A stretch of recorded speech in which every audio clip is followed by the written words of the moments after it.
I don't know if it was Gary, Keith, or Ronnie, but somebody said in that booth, Max Scherzer is back. The demise of Max Scherzer was greatly over-exaggerated. And I'm thinking, are they talking to us? I don't know if they were talking to us or not. But they said he's back. So, they're the experts. Well, they're the best booth in baseball. Yeah, but didn't we learn this last year and the year before with Max? I don't know, but this is what they said. This is what they said yesterday. And so there's nothing to worry about now for the rest of the year? According to them, there's nothing to worry about. So as long as and I was talking to Ronnie last night, and he was talking about how yesterday during the game, because I pay attention. Right. Great pitchers are great thinking pitchers, not just the physical aspect of who they are as players. And certainly Max Scherzer showed that yesterday. But this goes to show you again, like how long the baseball season is. Sure. And how many twists and turns we're going to see throughout the year, and how we can be frustrated at times for a couple weeks, and then all of a sudden they come out of this abyss and they look like they're unstoppable. And, especially sweeping the Phillies, don't let the door hit you in the ass on the way out, is what I like to say about the Phillies. And I would just tell you that it was great to see, and his last 3 outings have been very good. And I don't know what to tell you. You have 2 good outings by Carrasco. You got 3 good outings by Scherzer. You hopefully are going to get a good outing from Verlander tonight. And the bullpen has held up, and they've had, you remember we were talking yesterday about a guy that's hot, and for whatever reason, you don't know why they go up and down. And the wine and cheese guy yesterday. Wine and cheese guy. Yeah, Mark Canha again. Yeah, the foodie. The foodie, right, comes up big again offensively. So hey, look, this is why I always say this. It's a long season. We're going to have these twists and turns, and right now, we're at a high point of the Mets season right now. So far, yes, and it better not be the top high point of the season, because that would be very unfortunate. But right now, this is the best that you felt about the team. And I heard Alan Jerry this morning with the warm-up show talking about Fliegelman and how Fliegelman was calling out Mets fans that were negative about the team and saying they were he's done. Doing the same thing that the guys in the booth were doing yesterday. Yeah, but here's the thing that's funny about that. The people now that are saying, hey, look, you were wrong about the Mets early on. You called it too soon. You said that they stunk. Look how well they're playing. The people that think that they stunk can now come back to you if they start stinking again and say, you called it too soon. You said that they were good. You said that I was wrong. It's the same thing. So if you're calling out people for calling it too early because they were bad, and now you're saying that they're good, it's still June 2nd. I mean, wasn't this... So what are you talking about? When did Sal Licata, basically say that we won the NL East last year? Don't you remember that whole thing? Yes, of course. Oh, we're whatever hell NL East is over. Yeah, it was a 10-game lead on the Braves, and I don't remember. I want to say it was June. It was probably June. But this is baseball. This is what we do. We go up and down, back and forth. Guys have bad weeks. Other guys have great weeks. I mean, like Alonso's not hitting now. All of a sudden, and Canha is. By the way, they have, what's the best word? They have suppressed their hump. So I finally saw it. It's a hump suppression. So it used to be like bam. They really got into it. The infield. Yes. Now they just get together, and it's just a little bit of a. So these are the subtle things and the nuances that are going on with the Mets this year. Right. Like, remember when they started with the Columbia Presbyterian patch? Oh, God. And we were like, oh my God, what are they doing? Terrible. Right. It was Phillies colors. Steve Cohen said that. I mean, it should be Mets colors. Yeah, why is it Phillies colors? Yeah, but now they fixed it. They did fix that. And now it is Mets colors. Right. And it's less obtrusive, and it doesn't look so bad. And it looks like it's a part of the uniform now. Right, exactly. And now the hump thing. No, the hump thing was too much, just like the patch. You're right. It was too over the top. It was too much. Pete Alonso was just pounding that railing. They were humping each other after the game. And now they've dialed it back, I think, probably because they knew how ridiculous that looked. Do you think Ronnie and Keith hump each other upstairs when the Mets win after maybe the in game? the 80s they did. Yeah, maybe. But see, there were a lot of rumors back then about a lot of guys. So maybe, but I don't know, not so much now. I think they've gotten out of their system. But I told Ronnie I'm not going to text him as much during the game. I'll talk to him after the game. Yeah, and he actually changed his number too, and I think it was because of you. I think it was too, but then he gave it back to me. I know, because he felt bad. He was like, oh, what did I do? I mean, what... They had a pretty good conversation too, because Gary Cohen's going into the Mets Hall of Fame. That's right, and as he should. And he asked them a question. I think it was a question, but he was talking about there are 3 Mets or Met Hall of Fame members that will have grown up as Met fans. I don't know if you heard this yesterday. All right, so Howie Rose, right?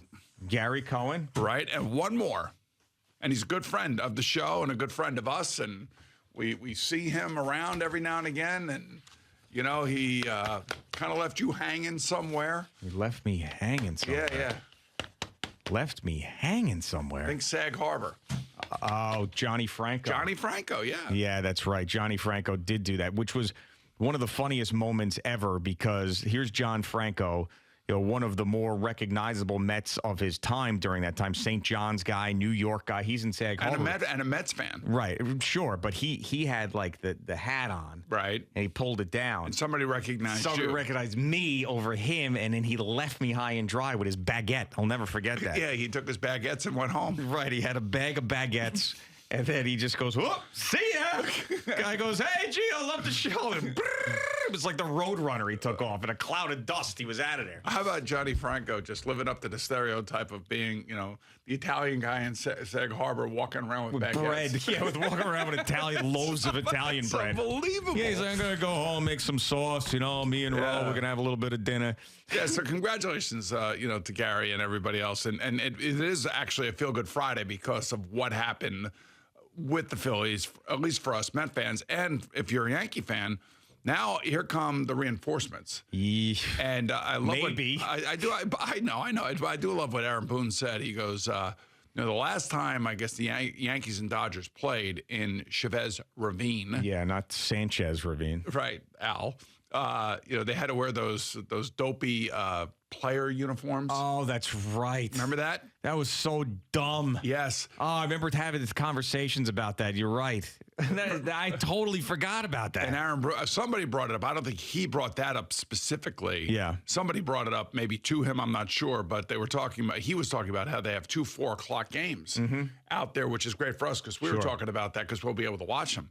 But and just the setting of Chavez Ravine and Dodger Yankee uniforms on the field together. Yeah, absolutely. And you get Clayton Kershaw and Severino tonight. Garrett Cole pitches in the second game of the series. I will be up watching because it'll be a 7 o'clock start for me out in Las Vegas at the Circus Sportsbook. I feel like I just have to bet the Yankees. I'm going to be with a Yankee fan, so even if I kind of think the Dodgers are going to win, I think I still have to. Why would you think the Dodgers are going to win? I don't know because the Yankees been playing great. I think Stan's going to come back and go get the golden sombrero. That's what I think is going to happen. It's a National League park. He's really a National League player. I think Kershaw, even though he's not the same guy, he's going to get amped up for this start. It's going to be a big start for him. Friday night, Yankees. Going to get vintage Kershaw. Huge start. Huge. But I'm going to bet him anyway. He may get slapped around. You never know. I hope so. I'll tell you one thing. Severino's been pitching his ass off. He certainly has. And the Yankees had the day off with the travel, so it wasn't like one of those wacky travel situations. So they should be good to go. And I don't know if this Donaldson, Stanton, Canely, I don't know if this is going to be a shot in the arm for them or not. I mean, they've been playing relatively well.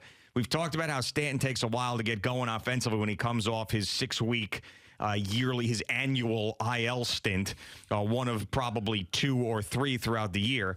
Donaldson, we've all decided, is washed up. Tommy Canley's a huge one. Tommy Canley can come back and pitch well. That is a huge addition to the bullpen, as we know. But I just wonder, what are the Yankees going to get out of those guys? Obviously, Stanton will turn around at some point and hit well, and he has hit well in the postseason, unlike Aaron Judge. But I mean, is Josh Donaldson coming back anything that excites any Yankee fan? I mean, come on. I know. I understand that. But again, he's a part of the team. He's the big money guy. And, you know, I'm not saying it's exciting Yankee fans, but all I can tell you is that the rich are getting richer. It's too bad that Bader's hurt. That's the thing. I mean, he's another guy who's always hurt. But I know. I've been an IKF man to playing center field now. Yeah, no, he's on like a little bit of a roll. Right. But this is why when people use the excuse of injuries for the Yankees, that I can't take it as a serious excuse. Because the guys who have been brought here have injury history. Like Harrison Bader's had injury history. You traded for him when he was hurt. He wasn't even playing. Frankie Montas, you traded for him when he was hurt. Carlos Rodon, big injury history. Sign him to a huge free agent deal. What happens? Hurt. Haven't even seen him this year. What happens? You see him in September, and all of a sudden he goes, 4-0 in September, and he's rocking and rolling in October. Well, that would be awesome. That would be What you great. keep telling me about Scherzer and Verlander? Okay, great that they're pitching good now. Right. But I want to see that in September. Yeah, but I mean, the fact that it's taken this long for Carlos Rodon to even be able to get on the mound is not a good situation. Every time he has a throwing session, he's got a back issue. So it's obviously not what you want to see when you pay a guy that amount of money. It's kind of interesting. They kind of did that with Severino. He was a little annoyed with how long it took for him to come back. He thought he was ready to come back a hell of a lot earlier than he ultimately did. Yeah. And the Yankees were super, super cautious with him, and now look at him. Sure. And the same thing last year. He had issues with that in the 60-day IL and how they pushed him back. But he's someone you got to be cautious with. I mean, that's why Severino, a healthy Severino, is such a weapon for them. But you just can't count on it. It's the same thing with Giancarlo Stanton. You just can't count on it. And he has been someone who has, when the lights are bright and the playoffs, has been able to carry the team offensively when they've needed it. But they are in a very difficult division, and they're going to need both of those guys, Judge and Stanton, to stay healthy and to produce if they want to make sure they're going to lock up another playoff spot. And Giancarlo Stanton just hasn't proven to be able to do that. So, I don't know. I think that the Yankees are in a really good spot, though, right now with the way that they're playing. I don't have a lot of negatives to say about them. It's just that everybody talk about they're getting healthy, but what are they getting out of those guys? We're really what are they getting out of them? When they are healthy, yes. Yeah. They actually might as well just stay hurt. How many times have we said that over the last couple of years that when, the Yankees have been, guys are on the IL, other guys are stepping up and doing great things. It was a few years ago, the first year we saw Gio Urshela. Remember how good Gio Urshela was when we first got here? There's always, IKF was like that. Well, this year he is. Yeah, well, last year, but they so always much. have a guy like that, it seems like. Yeah. Somehow they get somebody from out of nowhere. Luke Voigt. Well, it was Miguel Andujar. Yeah, he was the guy who got called up, and he was the second in the AL Rookie of the Year to Shohei Ohtani. It was Gary Sanchez when they brought him up. Yep, that's right. And he hit all those home runs. And then think about these guys. And maybe it's Volpe this year. I don't know. Well, yeah, he's had his moments, but at this point, especially when you got Peraza, I don't know if you've been watching what he's been doing in AAA.